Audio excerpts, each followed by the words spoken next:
이게 이론만 계속하니까 힘든 것 같아요. 경험이 없이 이거 실습이 없이 하니까 그게 공부에 한계가 있는 것 같아요. 상담은 목사님 실습할 수가 없어요. 왜? 양이 너무 많아가지고 실습이 안 돼요. 하기 어려워요. 못합니다. 가능 안 합니다 이게. 이렇게 이 머릿속에서만 이게 공부한다는 게 그래가지고 나중에 이제 그 상담에 실제로 목사님 누르면 되잖아요. 중간 누르면 돼요. 실제는 따로 훈련해요. 따로 훈련. 따로.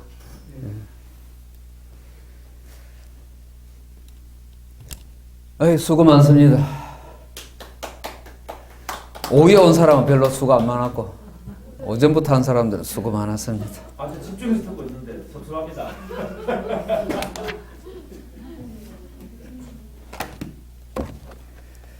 (560) 559페이지입니다. 예, 이제 12장 들어갑니다. 기독교 상담 가운데에서 성경적 상담, 그 다음에 군면적 상담 했고요. 이제 기타, 바이올린이 아니고 기타입니다. 제가 1절 관계 상담하고 2절 성장 상담 잠깐 훑어봅시다. 같이요. 500 한 장 넘기셨어? 관계라는 것은 다른 관계가 아니고요. 상담자하고 피상담자 요 사이의 관계를 말합니다. 그래요. 이 상담자와 피상담자 관계 형성이 중요하다는 그 이야기를 하고 있습니다. 상담자가 건의를 너무 건의가 있어야 되지만은 건의나 자기 지위 같은 걸 너무 내세우게 되면은 관계 형성이 안 돼서 상담이 어렵다는 이야기를 하고 있습니다. 그 접근 유형이요, 3가지가 있습니다. 첫째가 뭡니까? 선지자적. 두 번째가요, 페이지 넘기면요, 제사장적이고, 세 번째는 통합적이다. 그죠? 자, 거기에 도표가 있습니다. 562페이지에. 한번 비교해 봅시다. 선지자하고 제사장, 어느 쪽이 상담에 좀 좋을 것 같습니까? 개인적 의견으로. 선지자. 우리 사모님은 선지자 쪽이 나을 것 같아 그럽니다. 이전사님은 생각은 어떻습니까? 둘 중에 어느 쪽이 좀 본인에게 잘 맞을 것 같습니까? 예?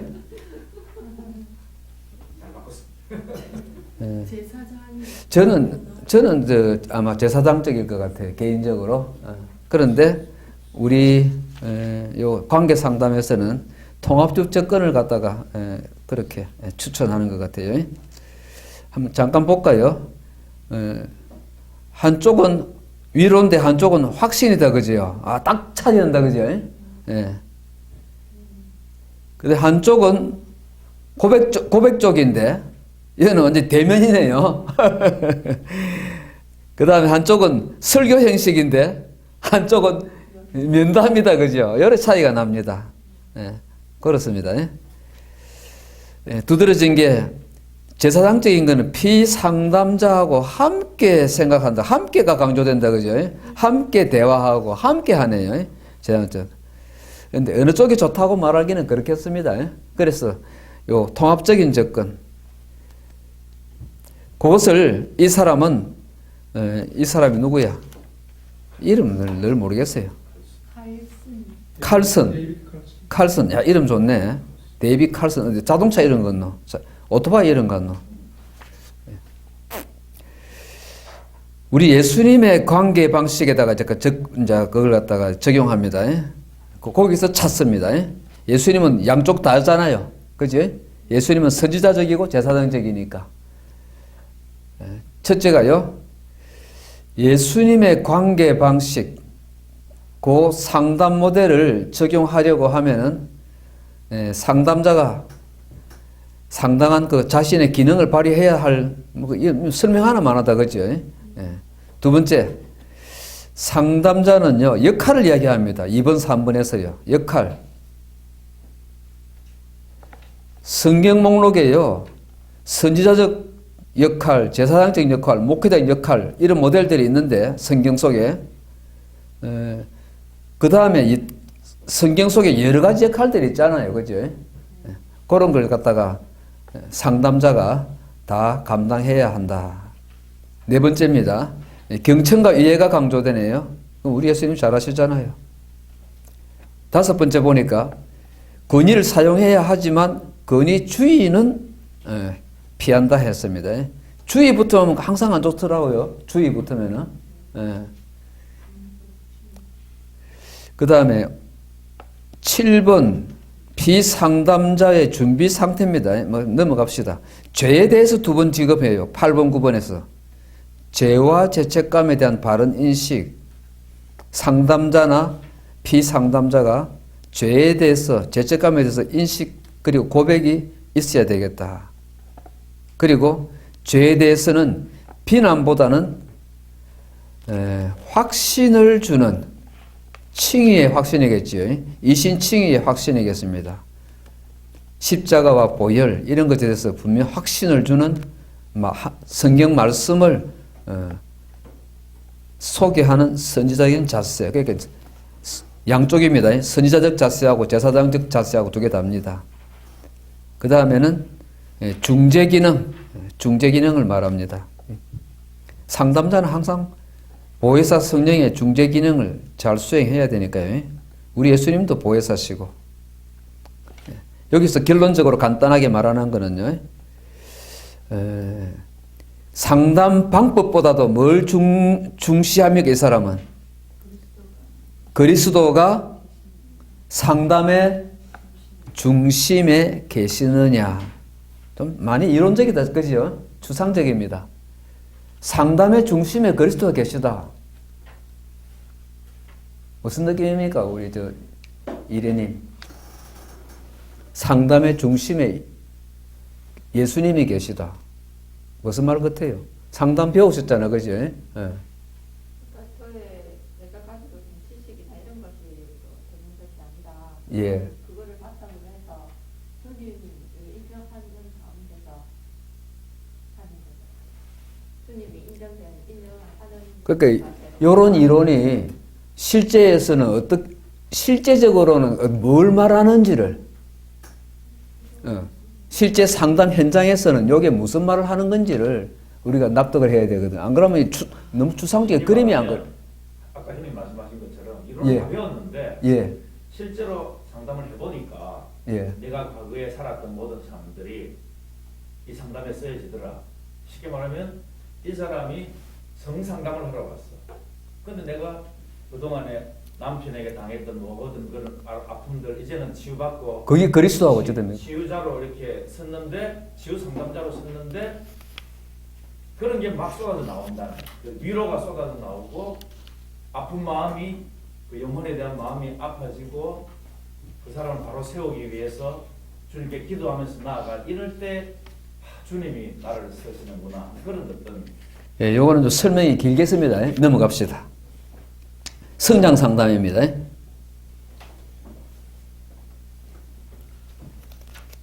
너무 짤막해서 우리 맛만 보고 지나가는 겁니다. 사실은 이 다 하나하나 짚어갈 수가 없어요.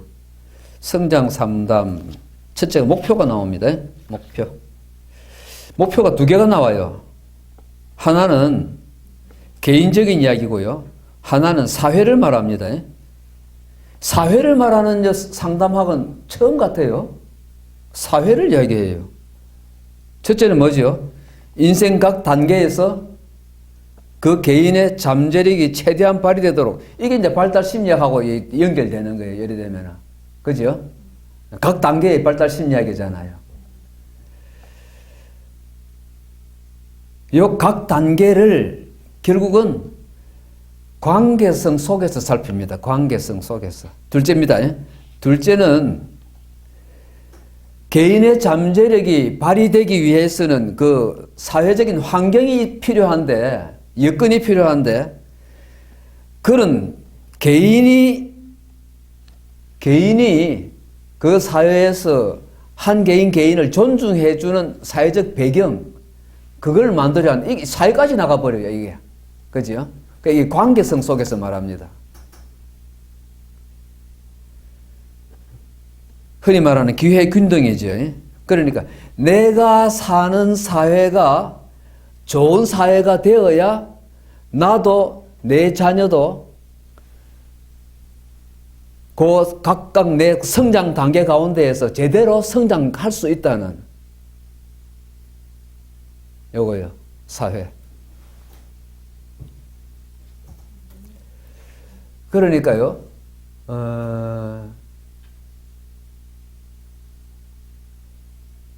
그러니까 북한 이탈 주민들이 여기 와서 고백하는 이야기가 저기서는, 저 사회는 말은 좋은데 이게 안 된다는 거예요.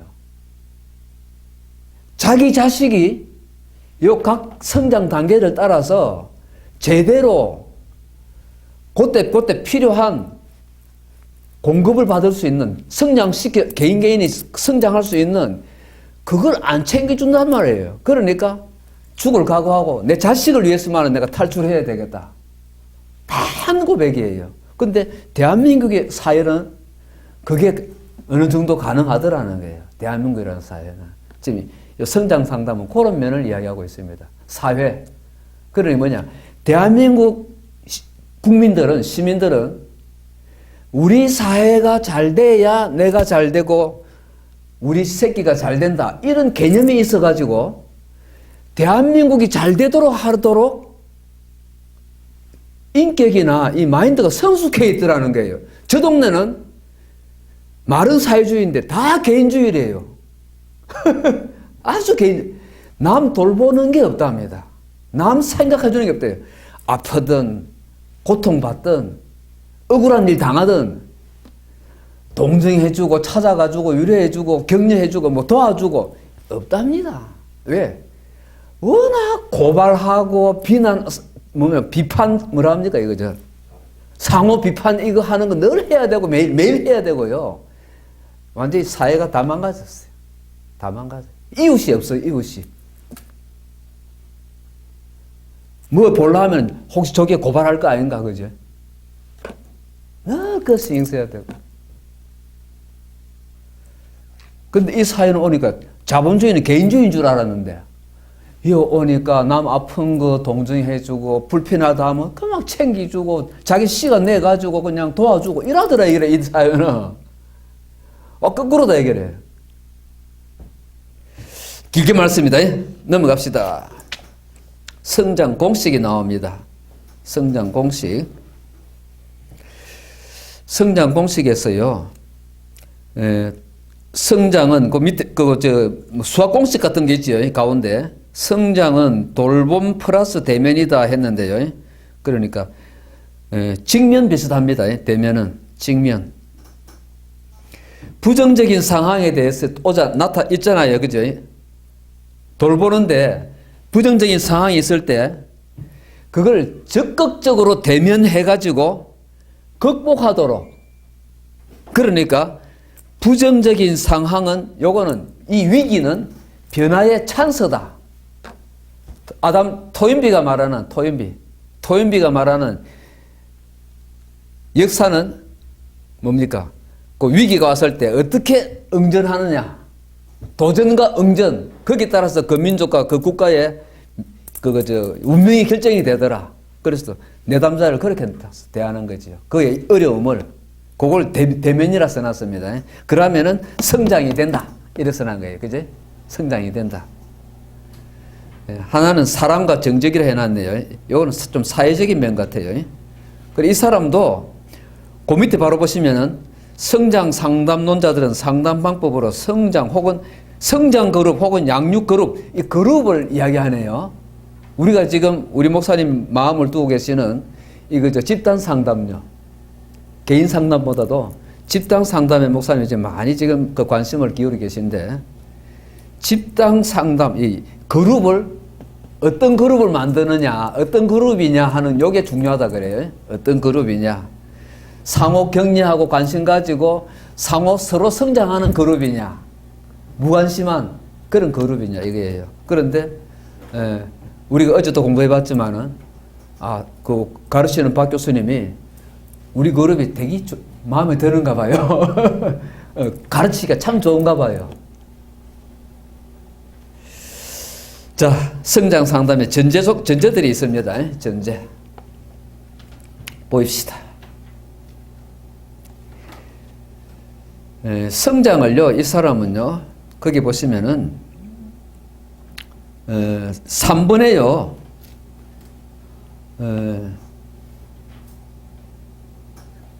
인간의 잠재력이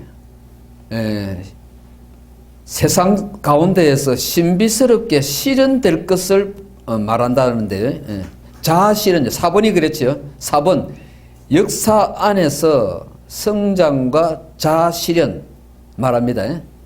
근데 요걸 방해하는 사탄이 혹은 죄가 있다는 겁니다. 방해하는 세력이 있다. 그러니까요, 이 사람은 성장을 갖다가 뭘로 보는 거 아닐까요? 성장을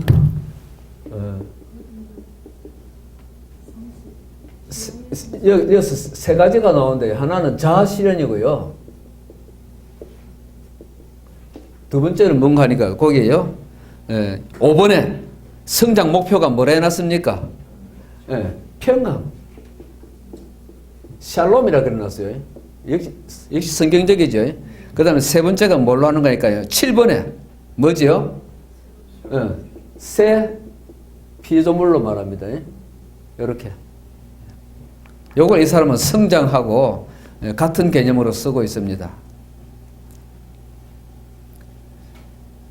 그러니까 그 잠재력을 자꾸 이야기를 처음부터 시작을 아예 첫 단추를 잠재력을 이야기해요. 인간한테는 잠재력. 근데 요 잠재력 말하는 게 이 사람은 그러니까 하나님의 형상하고 이렇게 매치시키는데, 요거는 조금 문제가 있을 수 있다고 우리 교수님 지적하고 있습니다. 문제점. 잠재력. 왜? 죄 문제가 있잖아요. 죄 문제를 들어가면은 요 잠재력이라는 단어가 조금은 좀 우리하고 문제가 있습니다. 그 다음에 6번, 아까 반복됩니다. 성장이 하나님의 선물이긴 하지만은 갈등과 고통과 위험의 이 과정을 거쳐야 한다고 제시합니다. 이런 게 상담에서 전제가 되네요. 성장 상담의 지금 전제입니다. 그러니까 이런 문제는 재창조하고 연결되잖아요. 그러니까 이 성장이라는 단어가 치유나 재창조하고 우리 개념하고 비슷해요. 결국은 치유나 재창조하고요, 새 피조물로 가는 거니까. 그 결과도 평강으로 가고요, 자아실현으로 가고 이래 가니까요, 우리가 개념이 비슷한 통하는 데가 있습니다. 그 다음에 8번 성장 공식은 갑자기 그냥 생뚱맞게 이게 나옵니다. 이걸 성장 공식이라 그래요. 납득이 됩니까? 은혜 가운데 감사하는 것이다. 그죠? 약간 너무 설명이 없이 나오니까 쑥 안 들어와요. 마음에 탁 매치가 안 돼요. 이런 말이 있습니다. 그 다음에 예수님, 8번, 9번요. 예수님은 내담자들을, 피상담자들을 대하실 때 그 현재 있는 모습으로만 보시지는 것이 아니라 그 모습 그대로 받으셔가지고 이 사람이 어떤 사람으로 될 것인가, 하나님의 뜻, 성장 가능성이라고 해놨네요. 성장 가능성 지닌 사람으로 대하신다. 항상 재창조될, 치유받아서 재창조될 그런 인격으로 대하신다. 예수님은. 마지막으로 성장이 촉진되는 것. 성장 공식은 감사인데요, 성장이 촉진되는 것은 뭐라 해놨습니까? 뭡니까? 10번. 자신을 내어줄 때 납득이 갑니까? 납득이 갑니까? 자신을 내어주면 성장된다? 납득이 가면 됐습니다. 납득 안 가면 머리 안 들어오니까요. 넘어갑시다. 결국은 다시 한번 또 나옵니다. 인간에게 개인적인 잠재된 능력 개발하는데 하고 한 가지 더 안락한 사회를 말합니다. 샬롬이 개인적인 샬롬뿐 아니고 사회의 환경의 샬롬도 이 사람은 그 상담에다가 자기 상담의 그 베이스에다 깔아놓고 하네요. 희한한 상담이다, 그죠? 그러니까 사회적 인간으로 보는 거죠, 그지? 사회하고 독립된 한 인간으로만 보는 게 아니고 사회 속의 인간으로 봐가지고 사회 속에 들어갔을 때 그 사회까지 같이 성장되는 그런 면을 갖다가 말하고 있네. 평가. 아까 말했습니다. 여기에 발달 심리가 나와요. 상담은 인간의 전인격적 발달했습니다. 전인격적 발달. 그러니까 뭡니까? 몸도, 이 사람은 몸도 강조합니다. 건강. 육체의 건강도 발달, 그 나이 따라서 발달해야 되고요. 나이 따라서. 그 다음에 성격도 나이 따라서 인격이 성장해야 되고요. 사고 방식도 그 시기를 따라서 감정도 어른스러운 감정이 돼야 되고, 그 다음에 행동도 행동도 그 나이에 맞는 행동으로 성장해야 한다는 걸 말해요. 그리고 대인 관계까지 성장하도록 이 사람은 그걸 강조해요. 저는 발달 심리 뭐 제대로 공부해 본 적이 없기 때문에 요거에 대해서는 체크 못 하겠습니다. 그 다음에 성장 상담 비판점, 역시 인간론이 나옵니다. 인간론. 성장 잠재력 하는 게 요 인간론에서 우리하고 그 죄성에 대한 이해가 문제가 있다고 지적합니다. 죄성에 대한 논의, 죄성. 잠재력 하는데 죄성에 대한 논의가 약하다는 거예요. 잠재력만 말했지 죄성은 지적 안 하면은 상담에 한계가 있다. 그지? 두 번째, 하나님 형상요. 요것도 좀 문제점이 있다. 잠재력하고 하나님 형상하고 부딪힌다는 겁니다. 세 번째, 그룹의 문제입니다. 그룹. 그 그룹이 성경적 그룹이 아닐 때는 그냥 그거는 한계가 있다는 겁니다. 그 그룹원들이 성경적이고 경건하고 이런 사람들이 모여서 거기에 대해서 영성이 좀 이래 교류가 되는 사람끼리 모이면 되는데 그런 문제, 그게 좀 중요합니다. 그룹의 문제. 마지막으로 상담자의 역할인데요. 상담자의 역할이 선지자적 역할, 제사장적, 그다음에 통합적 해가지고 그다음에 성경이 말하는 기타 그 역할들이 있는데요. 상담 역할들이 있는데 세속 상담자나 비전문가에게까지 확대 적용하는 게 있는가 봐요. 요래 되면은 한계가 있다. 기독교 상담하고는 한계가 있다. 비전문가로서 같이 살펴봤습니다. 감사합니다. 들어주셔서. 예.